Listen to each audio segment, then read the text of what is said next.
te vlade. In vse kandidatke in vsi kandidati ste se osredotočili samo na COVID oziroma na to tiranijo, katero je izvajala sedajšnja vlada.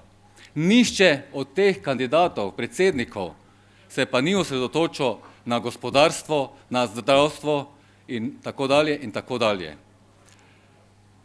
Naj gre moj pogovor k koncu, zato ker bi še rad predal kolegu besedo. Naj poudarim še enkrat, te volitve so za nas neustavne, nepravične in diskriminatorne.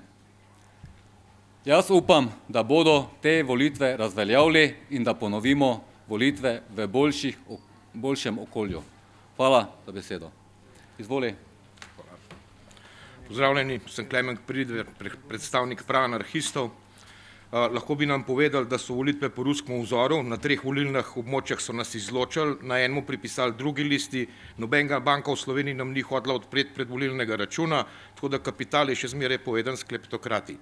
Ker se COVID dodatkov bi omenil, da ta država vsako leto pomori 5-6 tisoč ljudi in jih več 10 tisoč pravno zlorabi zaradi prohibicije, zaradi prohibicijskega nasilja in zaradi zlorab v zvezi s samozdravljenjem. Hvala. Hvala lepa.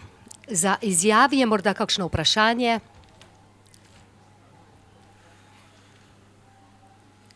Če ne, hvala lepa za izjavi. Srečno. Jaz bi če smem še dodati samo to, jaz bi se rad kljub temu zahvalil tem volivkam in volivcem, kateri so nam namenili glas.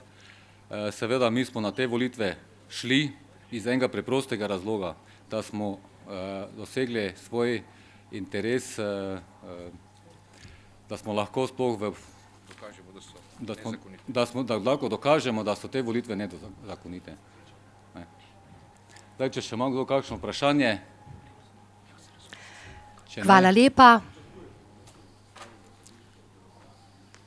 Glede na to, kakšno imamo sodstvo, kakšno imamo inštitucije, ne pričakujem ničesar.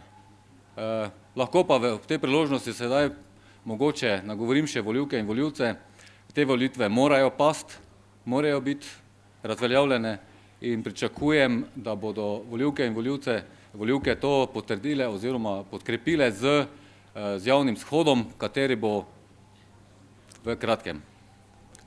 Hvala lepa.